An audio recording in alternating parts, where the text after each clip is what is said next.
Monyengo yong'alula pachisande pa 14 July 2024 ine ngati presidenti wa anthu osauka woyamba kuno ku Malawi mundisiyeso nding'alule ndinene chilungamo chimene chikuchitika ndipo chilungamocho chiyende ngati madzi ndipo ine sindimaopa wina aliyense sindizaopa agogo anga tikupita kunzuzu titafika muchikangawa anandiuza kuti Eliasi kuti uzakhale bwino pa dziko lapansi uzikonda kunena chilungamo ndikunena tu agogo anga tikupita kocheza kumzuzu tikudusa muchikangawa anandiuza kuti osaopa osakhala ndi mantha osafoka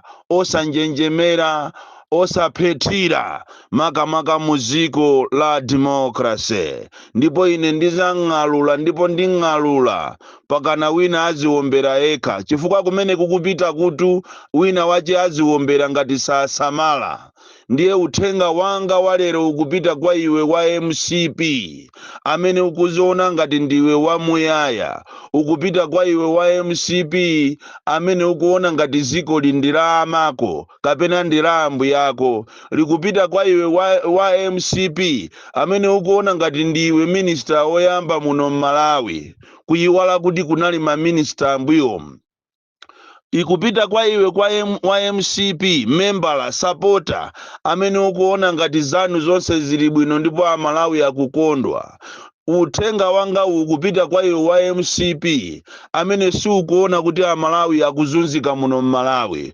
uthenga wanga ukupita kwa iwe wa MCP amene ukuona ngati aliyense akukuyimbirani m'manja uthenga ukupita kwa iwe wa MCP makamaka inu akuluakulu amene mukuzunza anthu tikunena panopa abambo Zakaria Moviwa ndi anzawo amene anapumapo ntchito akuzunzika mapensioners mukakaona status yawo ya mapensioners iniyo mukhonza kulira ndikunena atu ndiyo wa MCP amene ukuona ngati kapena china chilichonse sichizatha koma muziwe kuti kunja kunoko Amalawi ali pa mkwiyo waukulu ndipo Amalawi akufuna atalankhula ndipo Amalawi azalankhula ndipo siku lake ndi limodzi chifukwa iweyo wa MCP iweyo ukuona ngati Amalawi ndi opusa kwambiri Amalawi tisuopusa lilipo siku lina lake limene inu muzadabwe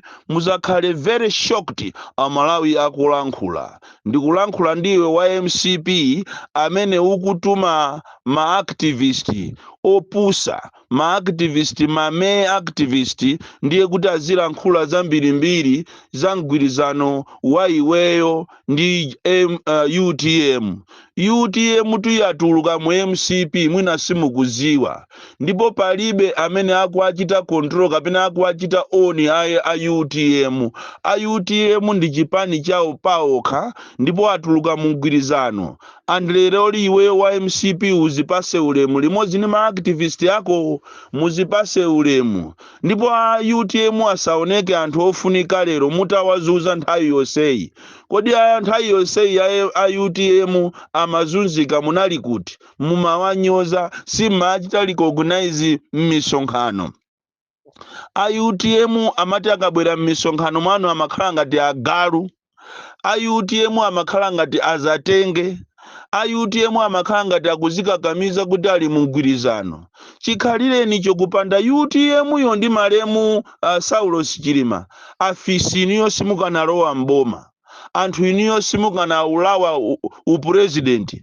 koma mutalowa mboma mugwirizano wa ndi olose ndikakutafune mwakhala mukuzuza anthu amenewa ndipo lero mmene a UTM atuluka musapite pa ujeni pa phiri ndikumakalata zambirimbiri mutatuma ma activist anu amene amalankhula ngati ni ma spokesperson anu amene mwapasa ndalama amene adya zulo nkhuku amene mwagulira magalimoto ena kwawo kuntundu kwawo sanambe alawapo magalimoto ndiye musatinyase iyayi. Kutuluka kwa UTM kusakudabwiseni, kutuluka kwa UTM musalankhule zamwano, chifukwa lilipo siku limene a UTM ndi amalawi atalankhule.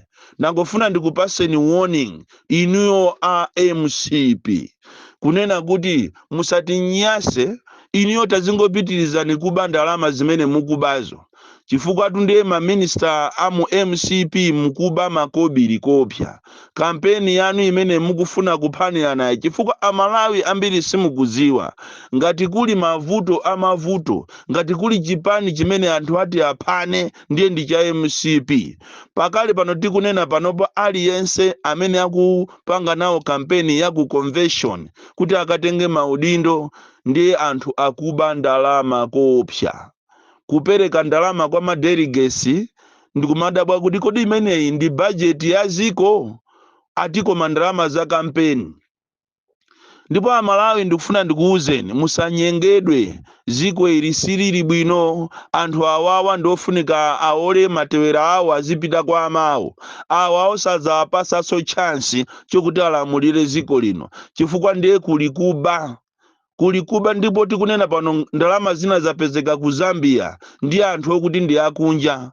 Ndikumadabwa kuti ndalama ya Malawi ikamapita kunja sumayigwirisira ntchito. Lero ndalama ya Malawi ikupezeka kuti ili ku Zambia yagwidwa. Tithokoze ma authorities ya ku Zambia kuti mwagwira ndalama ya ziko la Malawi makatoni opambanira 20. Mutazaza ma millions ya ndalama zimene zikuvutikira anthu kuno ku Malawi, ndalama zimene zikanagula mankhwala muzipatala, ndalama zimene zikanamanga misewu, ndalama zimene zikanathandiza ma department osiyana-siyana. Lero tikunena pano kwanano sapano yakwanano 2 years. 2 years yatunthu ma department osiyana-siyana, ma secondary schools, a polisi, a chipatala ndi anthu osiyana-siyana kapena ma department osiyana-siyana amene amalandira ORT. Ndalama zimene zijazo pa paper zikutheka, mu system ya IFMIS zikutheka, koma anthu osakulandira. Kodi semano service delivery iyenda bwanji? IMCP mwafika nditu size yochita corrupt ngakhale IFMIS. Ma secondary school amene amadalira funding kuchokera kuboma pa mwezi wina uliwonse, they are no longer functioning. Chodabwisa nchonena kuti every month ndalamayo ikumachita pass, budget ikumachita pass, koma anthu okuti alandire ndalama zozikulephera. Ndalama sizikubwera. Kodi kuba kwa inu kumulibe nako manyazi? Nde mabwera kuti muziko mno muizatanimo. Chifukwa ti china chilichonse sichikuyenda, china chilichonse sichikuyenda. Tikapita kwa anthu amene anapita kutheba, ena ayiwo ndi anamwalira kale koma ndalama zawo munalandira kale ngati boma simukufuna kupereka. Tikapita kwa anthu a pension amene anthu akuzunzika kwambiri. Anyamata muno Malawi akuzunzika kwambiri, ntchito zimene kulibe. Lero limwalitenga zikoli ndikulisandusa kukhala lama Chinese. Tapita ni kulowa shire ukuku kumene ma Chinese akupanga njanji. Mupite kumene kuku mukaone kuja kumene akupanga kanalo, mukaone umphawi umene uli ndi Malawi kumenyedwa ni ma Chinese.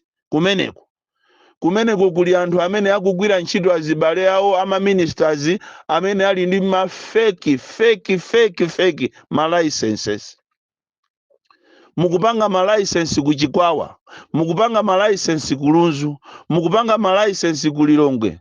Onse amene afake kumapereka kwa azibale ano amene mukuwaona kuti akuyenera kumalowa ntchito muno Malawi. Muno Malawi china chilichonse has gone to the dogs. Malawi sali bwino. Ndere lero inu IMCP musapute dala Malawi. Musatokosole dala Malawi kumatuma anthu anu kuti azinyoza UTM.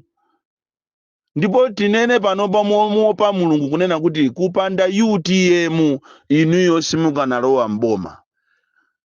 Ndiye na ife tikamakuonani timakumverani chisoni, timaziwa history yanu. Lero simungakatume zisiru zanu zimene zimakulankhulirani ngati ma activists ndikumakanena kuti aye pa ballot panali tu Chakwera.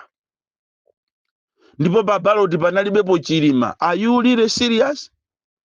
Anthu tikulira mpakali panopa tikulira nderero muzikatulusa ma statement omunyoza Chilima. Ndiyetu ndikuuzeni sitithana nanu, simuthana nafe. Iniyo ngati mukufuna wowo muyambise wowo. Ngati mukufuna zoyamba na tenti yambane koma pasatuluke mawu omwe amunyoza Chilima. No way kuti muzika munyoza Chilima lero after kukusukasukani, kukusangutasangutani, kukusetasetani iniyo kuti muoneke who you are today. Muusiye mzimu wache uuse muntendere. Ndiye ndikunena kuti zimene mukuyambazi zokuti muzilankhula ma statement omanyoza anthu a UTM, omanyoza mzimu wa Chilima, zimene zo Amalawi salola. Ifeyo sitilola ndipo timenyana nanu, tithana nanu. Iniyo kaya mukudalira poison, kaya mukudalira mfuti, zimene zefe tilibe nazo ntchito. There will be a day Amalawi atalankhule. Ndikuthokozeni inu afford for the statement imene mwapanga yonena kuti mukufuna mupite ku court. Ifeyo so Amalawi first tikujoina. Tikufuna tipite ku court, tikapembe court kunena kuti apereke ufulu kwa Amalawi amene akufuna kuvota, palibe kuvotera chanzika. Chifukwa chanzika chimene mwakonza inu ndi chachinyengo, mwapanga zinthu za chinyengo osalembesa anthu onse, ndikukapangaso chanzika chokunja, ndipo maina onse amene apangidwa za nzika onse ndi a Central Region. Musaone ngati Amalawi ndi ogona, ayi, Amalawi si ogona. Choncho ife Amalawi first tikujoina na nanu. Komanso ife Amalawi first tikujoina a business wonse amene yakuvutika mmaboda, kunena kuti mademu amene akufuna kukonzedwa ndi anthu a business. Ife Amalawi first ngati MRA si chosa mastika, ife yonso Amalawi first tikuitana anthu tipite pansewu. Komanso ife Amalawi first tikupempha anthu nonse muno Malawi kunena kuti tiyeni tiziyasa makandulo every day.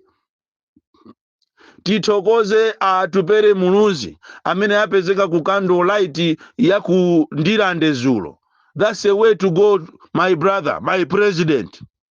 Atupere Muluzi mwaonesa leadership wanu. Mwaonesa kuti ndinu mwana obadwira muno muziko, ndipo imfa ya Chilima ikukupwetekani mene ikupwetekera Amalawi wonse. Zimene zijamachita atupere zijande usogoleri umene mwachita uja. Tipembezo asogoleri ena amene asali ya feki, mupange zimene apanga ngati atupere Muluzi zijazo. Tiyeni tiyasema akandulo ndikuti wina aziombera eka. Wina aziombera eka, wina athawa eka. BP izi ngokwera daily pakana chilungamo chizaziwike kuti kodi chinachitika ndi chani. Ndi pamene anthu tizasiye tikuyasa makandulo. Musaone ngati Amalawi ndi opusa, ayi, inu ndinu makape kwambiri a MCP inuyo. Ngati mukundifuna mundipeze ndili mulilongwe muno, koma ndifuna nene kuti mnose inuyo a MCP ni makape kwambiri. Anthu osayamika inuyo. Anthu amene mukunyozesa mtundu wa achewa kuti anthu aziona ngati achewa ndi anthu osayamika. Inu ndinu zisiru kwambiri. Ndiye musaone ngati ife tikukuopani, sitikukuopani. Tumizani anthu anu wandipeze, kapena mutumize soma activist anu apange soma audio ena onyoza so kawiri. Koma ndifuna ndikuuzeni lilipo siku limene Amalawi ati atuluke. Amalawi akatuluka akaonesa nkwiyo. Aonesa nkwiyo Amalawi chifukwa Amalawi muno zinthu sizikuyenda. Ndipo inuyo mukanangochita resign, muchite resign chifukwa zinthu zakulepherekani. Lero kwaona maminister amene akuyenda ndi ma 40 million kumapereka kwa ma delegates, ma 70 million kumapereka kwa ma delegates, umangoyimba mmanja phu kunena kuti Satana ali kodi paziko pano, koma siku lake ndi limodzi. Siku limodzi ndi limodzi basi. Bon calendar. The DC. Mwana woopsya kwambiri. From Njeza Village TM Mabuka, Box 76 Mulanje, Central Africa. Kapena sena akamanyadira amanena kuti Southern Africa.